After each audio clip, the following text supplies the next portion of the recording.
El libro de los Hebreos es uno de los más importantes libros teológicos escritos en el Nuevo Testamento, porque recoge a los dos testigos, el Nuevo y el Antiguo Testamento. Este libro destaca los principios que son absolutamente necesarios para el tiempo en que estamos viviendo y, por supuesto, para el tiempo en que fue escrito. El libro de Hebreos es un libro magnífico y, al igual que los judíos en su tiempo, que malinterpretaron el ministerio de Cristo, es por ello que el libro fue hecho para ellos. Este libro se supone que los ilumina. Estas cosas fueron escritas también como ejemplo para nosotros. La alta crítica insiste en decir que este libro no fue escrito por el apóstol Pablo, pero hay muchas pistas que nos dicen que su autor es Pablo. ¿Por qué Pablo no se presenta a sí mismo en el inicio de este libro como lo hace en otro de sus libros del Antiguo Testamento y sus cartas?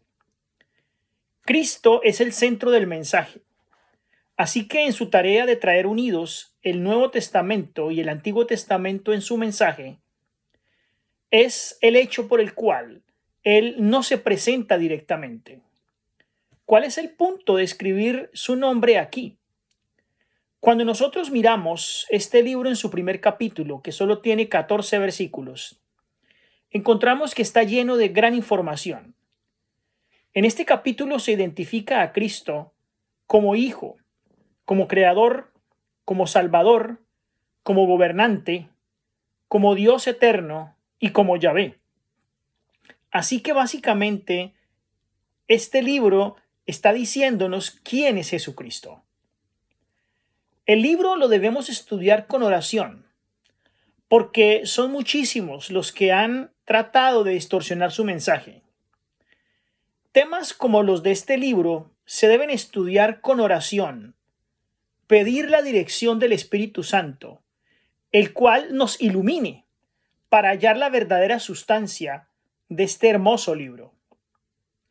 El libro no se puede estudiar aislado, por cuanto está lleno de citas de otros libros del Antiguo Testamento. Hay que comparar con los demás libros de la Biblia para hallarle realmente sentido. Es también necesario estudiar lo que otros autores, como los reformadores, hablaron sobre él. Debemos también mirar el espíritu de profecía para saber cuál es su luz. No obstante, debemos ser cuidadosos cuando leemos lo que otras personas externas a la Biblia dicen sobre él. Por lo tanto, debemos usar unos filtros para no ser mal aconsejados acerca de lo que dice este libro. Si lo queremos entender, lo debemos mirar con detenimiento, pero debemos mirar con detenimiento los problemas que existían en la época en que fue escrito.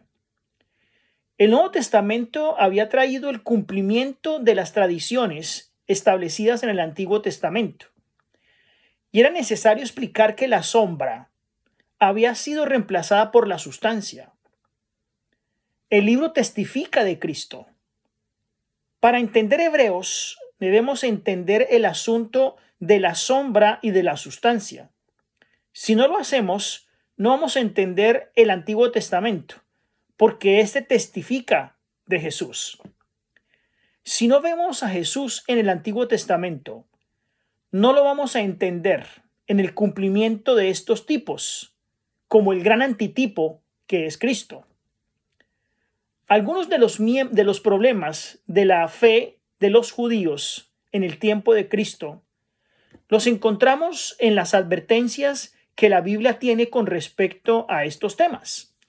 Por ejemplo, en Mateo el capítulo 15, los versículos del 1 al 3, dice: Entonces se acercaron a Jesús ciertos escribas y fariseos de Jerusalén, diciendo: ¿Por qué tus discípulos quebrantan la tradición de los ancianos? ¿Por qué no se lavan las manos cuando comen pan? Respondiendo él les dijo: ¿Por qué también vosotros quebrantáis el mandamiento de Dios por vuestra tradición?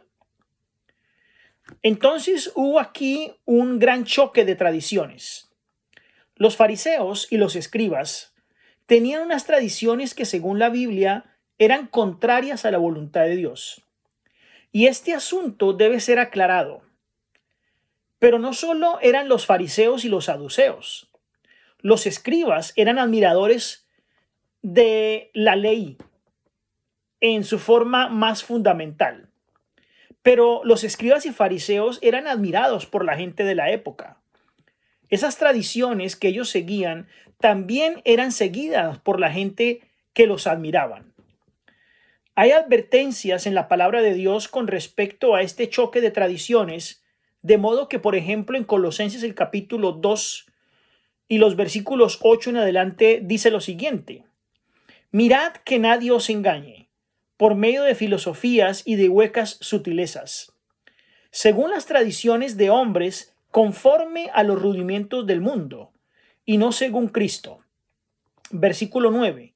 Porque en él habita corporalmente toda la plenitud de la deidad. Así que había entonces un gran peligro de que las tradiciones borraran la esencia de lo que es la realidad.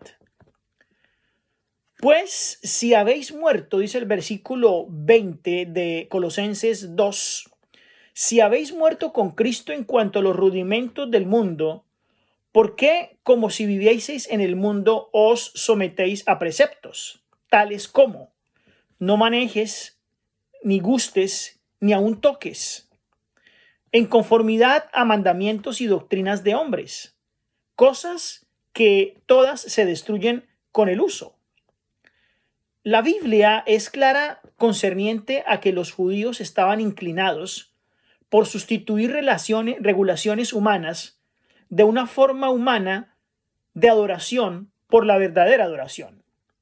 Y hay un choque entre la voluntad humana y la divina. Así que, ¿cómo debemos estudiar el libro de Hebreos? Lo debemos estudiar como la sombra que debe ser sustituida por la sustancia. La sombra viene a ser todos los rudimentos y liturgias del Antiguo Testamento que pasan a ser absolutamente anuladas porque ahora Cristo las reemplaza. En 1 Timoteo, el capítulo 2, los versículos 14 al 16 encontramos lo siguiente: recuérdales esto, exhortándoles delante del Señor a que no contiendan sobre palabras, lo cual para nada aprovecha, sino que es para perdición de los oyentes. Procura con diligencia presentarte a Dios aprobado, como obrero que no tiene de qué avergonzarse, que usa bien la palabra de verdad. Versículo 16. Mas evita profanas y vanas palabras o palabrerías, porque conducirán más y más a la impiedad. En Tito, el capítulo 1 y el versículo 14, encontramos así: no atendiendo a fábulas judaicas ni a mandamientos de hombres que se apartan de la verdad. Porque la Biblia es tan directa en cuanto a advertir en contra de los mandamientos de hombres y de las fábulas asociadas con ellos. Debemos volver al tiempo en que los Hebreos fue escrito, sin olvidar que aplica perfectamente al tiempo de hoy. Y necesitamos entonces chequear lo que dicen los escritos judíos de la época llamados el Talmud. ¿Qué dicen respecto a esto? ¿Qué era el Talmud? El Talmud era un compendio de las grandes enseñanzas de los profesores judíos a través de la historia. Y el Talmud inicia tan pronto como los judíos regresan de Babilonia, muchos siglos atrás, antes del tiempo de Cristo. Estos escritores no estaban escritos en sus inicios, sino que se transmitían de forma oral hasta que alguien los puso por escrito. Por lo que todos estos dichos fueron escritos por los rabinos con el tiempo mientras los años transcurrían. Y llegaron a reemplazar la instrucción de la Biblia, tristemente. Así que la gente vivía de acuerdo a estas enseñanzas dadas por hombres, no bajo inspiración divina. El Talmud tiene algunos componentes como la Mishnah, que es un comentario sobre el Antiguo Testamento con más de 5.000 Mishnahot o adiciones. Tristemente, estas llegaron a ser la norma de vida de los judíos. También está la Gemara, que es un comentario de la Mishnah, que contiene miles de leyes, ilustraciones y alegorías menores. Estas tradiciones orales se convirtieron en la base de la religión judía. Cristo entró entonces en conflicto con estas tradiciones porque él las ignoró. No todo lo escrito en esas enseñanzas era malo, pero contrario a la ley de Dios. Básicamente entonces hay dos Talmuds, contra los cuales la Biblia tiene mucho que contradecir. Está el Talmud de Yerushalmi o Yerushalmi, que es el Talmud de Jerusalén. En este se encuentran los escritos de los rabinos que residían en Israel. Y está el Talmud Bovel o el Talmud babilónico, y este consiste en dichos o enseñanzas de los líderes que vivieron en el tiempo de la cautividad de Babilonia y un poco posterior. Muchos de estos profesores o rabinos tenían muchos discípulos, como por ejemplo Gilel, uno de los más famosos, que llegó a tener hasta 80 discípulos. Y a 30 de ellos se les adjudica el mismo temple de Moisés. En otras palabras, se les dio tanta importancia a estos discípulos y estatura que se los compara con el mismo Moisés. El mayor de estos se llama Josué, de quien se dice que cuando estudiaba la palabra, los pájaros que volaban sobre él se quemaban y caían muertos por la gran inspiración que recibían. F. C. Gilbert, que es uno de los pioneros del movimiento adventista y que también es descendiente de judíos, por lo que entonces está bastante familiarizado con el pensamiento judío, escribe así: las tradiciones y la ley se mantuvieron en aumento y aún así están en desacuerdo con la palabra de Dios. Esta es considerada correcta e inmutable, y la palabra de estos profesores está por encima de la palabra de Dios. Por ejemplo, en estas enseñanzas, dice en una parte que se puede comer un huevo puesto por la gallina en sábado, y en otra parte otro rabino dice lo contrario. Por lo tanto, hay contradicciones en estos escritos. Una enseñanza es honrar más a un rabino que al mismo padre de sangre. Recordemos que Jesús dijo que quebrantaban la ley de Dios por seguir sus propias tradiciones. Otra enseñanza era que si el rabino llevaba una carga pesada, al igual que su padre al mismo tiempo, se le debía ayudar primero con la carga al rabino que al propio padre de sangre. Los rabinos tenían un muy alto prestigio, tanto así que no se le podía saludar con su propio nombre, sino en una forma muy especial, llamándolos como señor rabino. Así que de esta forma podemos darnos cuenta de la mentalidad de la época.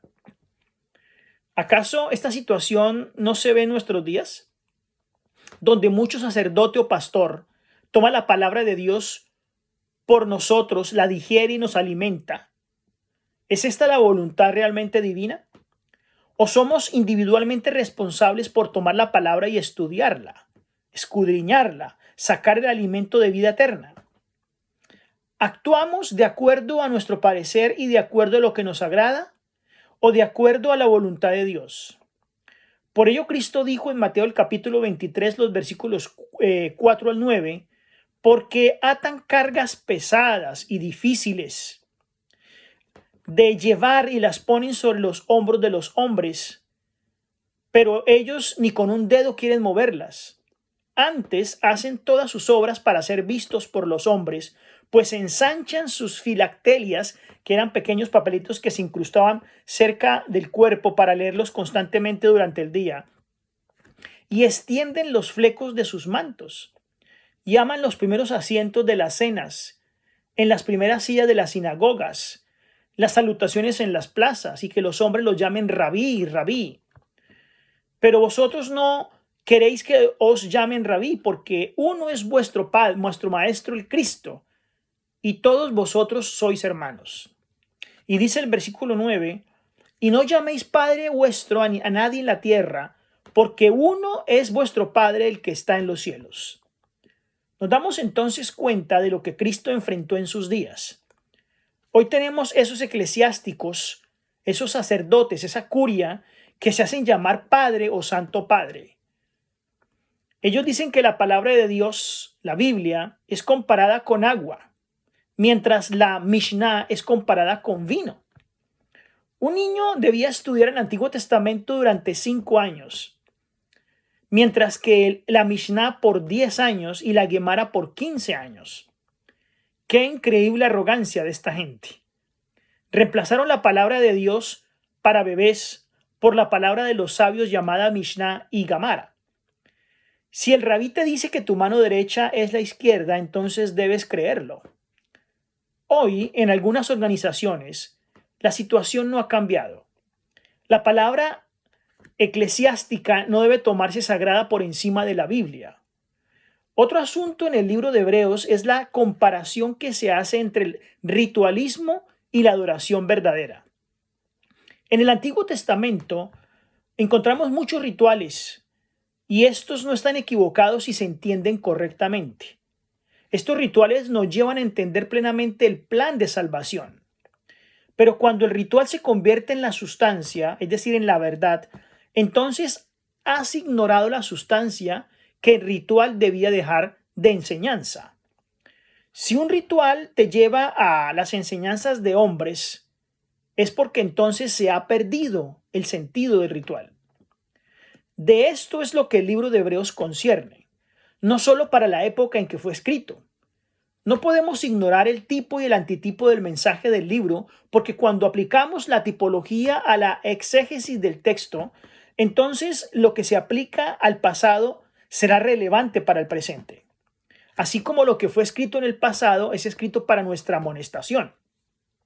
Echamos un vistazo a uno de los grandes ejemplos de la Biblia sobre ritualismo versus verdadera adoración.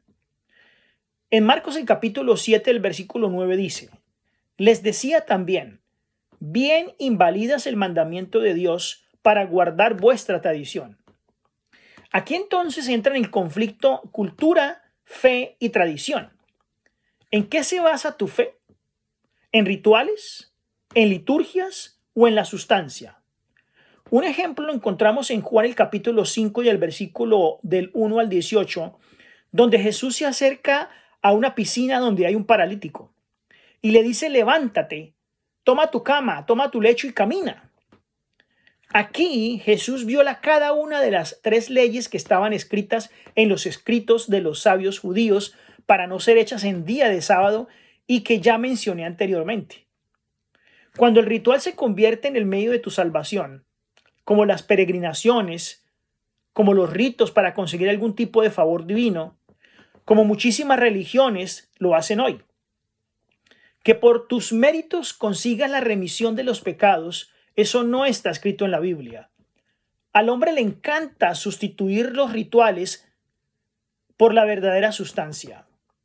Dice Mateo 5 del 3 al 7, en estos yacía una multitud de enfermos, ciegos, cojos y paralíticos que esperaban el movimiento del agua, porque un ángel descendía del tiempo en tiempo al estanque y agitaba el agua.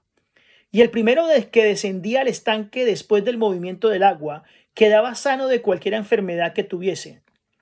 Y había allí un hombre que hacía 38 años que estaba enfermo. Cuando Jesús lo vio acostado, supo que llevaba ya muchísimo tiempo así y le dijo: ¿quieres ser sano? La gente tenía creencias falsas como este caso, que el poder del agua, como hoy en muchas partes del mundo. La gente basa su fe en esas cosas. Es decir, no había ningún ángel que bajaba al agua y hacía algo milagroso, como hoy que se tiene creencia en el agua bendita. Cuando se tiene acceso a Dios en las oraciones, es cuando encontramos nosotros la verdad plenamente. ¿Cómo podía Dios seleccionar al más rápido en llegar al agua para dar sus bendiciones sanadoras? ¿Es este el Dios que se preocupa por los débiles o por los pobres? Un hombre viviendo con este problema por 38 años, los mismos años en donde el pueblo judío vagó por el desierto como consecuencia de su desobediencia al no escuchar a los espías con mensaje de esperanza en el segundo año de su peregrinación. Dice Juan el capítulo 5, los versículos del 14 al 17. Después le halló Jesús en el templo y le dijo: mira, has sido sanado, no peques más para que no te venga alguna otra cosa peor. El hombre se fue y dio aviso a los judíos que Jesús era el que le había sanado. Y por esta causa los judíos perseguían a Jesús y procuraban matarle, porque hacía estas cosas en el día de reposo, chocaba contra sus rituales, contra sus tradiciones. Jesús le respondió: mi Padre hasta ahora trabaja y yo trabajo. Por esto los judíos aún más procuraban matarle, porque no solo quebrantaba el día de reposo, sino que también decía que Dios era su propio Padre, haciéndose igual a Dios. ¿Podemos esperar que algo así ocurra en nuestros días? Por supuesto. ¿Consideran las religiones más grandes del mundo hoy a Jesús en igual nivel que el Padre? No. Hoy se coloca al mismo nivel de Jesús a personas de la historia religiosa, de diferentes religiones. Siddhartha Gautama, por ejemplo. Por lo tanto, hoy tenemos el mismo asunto de la autoridad del Hijo de Dios rebajada. Esa misma que los judíos le negaron a Jesús y con la que lo inculpaban de quebrantar el mandamiento. Este es el tema central del libro de Hebreos. Dice Juan el capítulo 5, los versículos 19 al 22. Respondió entonces Jesús y les dijo: de cierto os digo, no puede el Hijo hacer nada por sí mismo, sino lo que ve hacer al Padre, porque todo lo que el Padre hace también lo hace el Hijo igualmente. Porque el Padre ama al Hijo y le muestra todas las cosas que él hace, y mayores obras que ésta le mostrará, de modo que vosotros os maravilléis. Porque como el Padre levanta a los muertos y les da vida, así también el Hijo a los que quieren le da vida. Porque el Padre a nadie juzga, sino a todo el juicio dio al Hijo. Aquí dice Jesús entonces que Él es igual al Padre, que Él tiene los mismos poderes del Padre. Por esto querían asesinarle a Jesús, porque él según ellos suplantaba al Padre y suplantaba sus ritos, al igual que a sus tradiciones. Él suplanta su religión con la sustancia.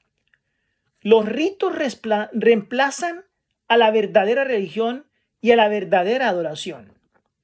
Dice Juan el capítulo 5, los versículos 38 al 43. Si tenéis su palabra morando en vosotros, porque a quien él envió vosotros no creéis. Escudriñad las escrituras, porque a vosotros os parece que en ellas tenéis la vida eterna, y ellas son las que dan testimonio de mí, y no queréis venir a mí para que tengas vida. Gloria de los hombres no recibo, mas yo os conozco que no tenéis amor de Dios en vosotros. Yo he venido en nombre de mi Padre, y si me recibís, si otro viniere en su propio nombre, a ese recibiréis. Hoy Jesús es reemplazado aún en los circuitos eclesiásticos por virtudes sociales dictadas por otras fuentes. Si no ponemos a Jesús en el centro, habremos perdido el centro del mensaje de salvación. Hay algunos que piensan que por sus tradiciones son más relevantes que la palabra de Dios. Hoy millones no quieren encontrar la solución en Jesucristo, sino en cualquier otra cosa que se les ocurra. Pero la solución no está allí. Si tú no vienes a Cristo, no recibes la vida. El centro del mensaje del libro de Hebreos es la supremacía del Hijo de Dios sobre las sombras o los ritos o las creencias o las tradiciones que el mundo implementa como una prioridad. Dice Juan el capítulo 5, los versículos 44 al 47. ¿Cómo podéis vosotros creer, pues recibís gloria los unos de los otros y no buscáis la gloria que viene del Dios único? No penséis que yo voy a acusaros delante del Padre. Hay quien os acusa, Moisés, en quien tenéis vuestra esperanza. Porque si creyereis a Moisés, me creyereis a mí, porque de mí escribió él.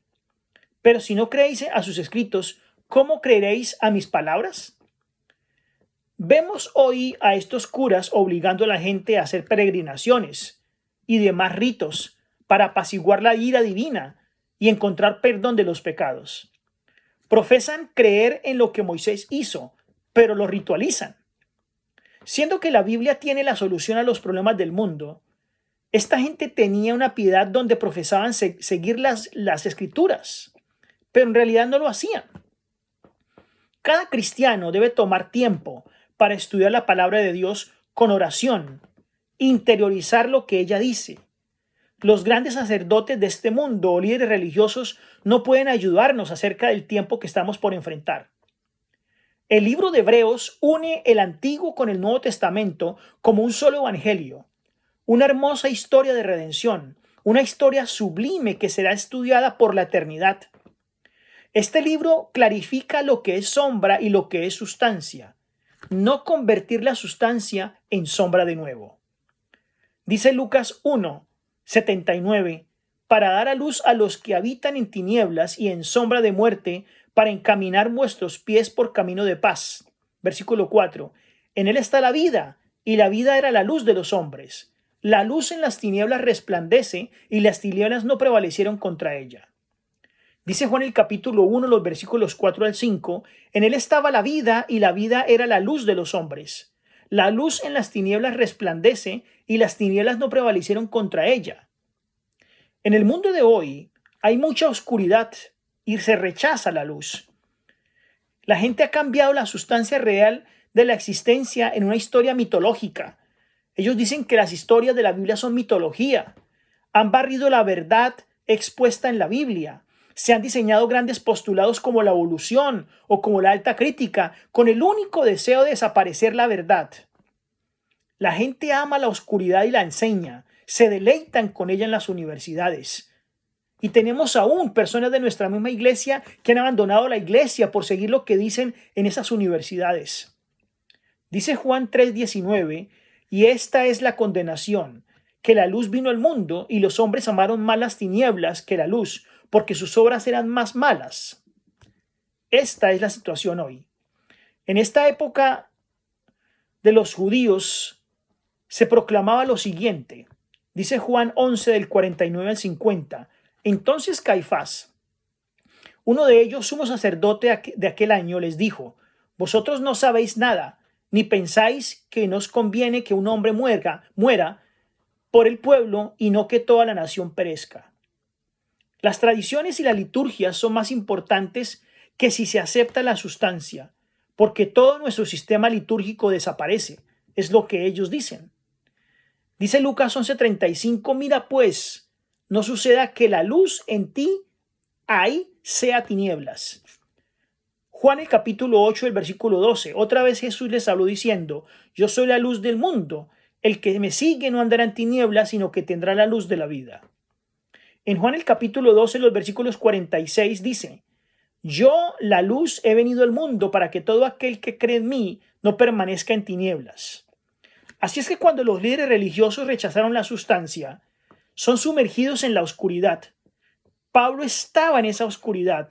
Era miembro del Sanedrín. Dice Hechos el capítulo 26, el versículo 15 en adelante. Yo entonces dije, ¿quién eres, Señor? Y el Señor dijo, yo soy Jesús, a quien tú persigues. Levántate y ponte sobre tus pies, porque para esto he aparecido a ti, para poner por ministro y testigo de las cosas que has visto y de aquellas en que me aparecí a ti, librándote de tu pueblo y de los gentiles a quienes ahora te envío, para que abras sus ojos, para que se conviertan de las tinieblas a la luz y de la potestad de Satanás a Dios, para que reciban por la fe que es en mí perdón de pecados y herencia entre los santificados. Es increíble que el erudito de todos, o el más grande erudito de la época en el Sanedrín, Pablo, pregunta, ¿y quién eres tú, Señor? Pablo no tenía absoluta idea ni comprensión de quién era Cristo el Salvador. Vivía en las sombras y conocía la sustancia y no conocía la sustancia. Ahora la misión de Pablo era llevar a los que habitaban en la oscuridad a la luz. ¿Creemos que el demonio está complacido con este nuevo Pablo? Por supuesto que no. Y hace todo lo posible para torpedear ese mensaje. Tanto así que lo llevó hasta la misma muerte. Jesús es la luz. Pablo cargó por el resto de su vida con una marca de recordatorio de su anterior sombra. Y Pablo le pidió al Señor 3 veces que se la quitara. Pero Cristo le contestó, mi gracia es suficiente para ti. A veces Dios nos da la espina en la carne para que recordemos que por Él somos salvos. Pedro escribió que muchos trataban de distorsionar los escritos de Pablo. Podemos hacer un estudio detallado de Hebreos que tomaría muchísimo tiempo, pero para los tiempos en que vivimos debemos enfocarnos en la esencia, que es Cristo Jesús, que es el tema central de Hebreos. El libro de Hebreos tiene una estructura literaria magnífica. Pablo escribe este libro con el propósito de sacar a la gente de la sombra a la sustancia. ¿Qué hizo la humanidad con Cristo? Lo crucificaron. ¿Qué hicieron con quien quiso explicar en la sustancia en vez de la sombra? Lo asesinaron. Pablo, oremos para que Dios nos ayude a entender la sustancia y abandonemos la sombra. Que esta introducción del libro de Hebreos sea de beneficio para nosotros hoy en día. Que el Señor les bendiga.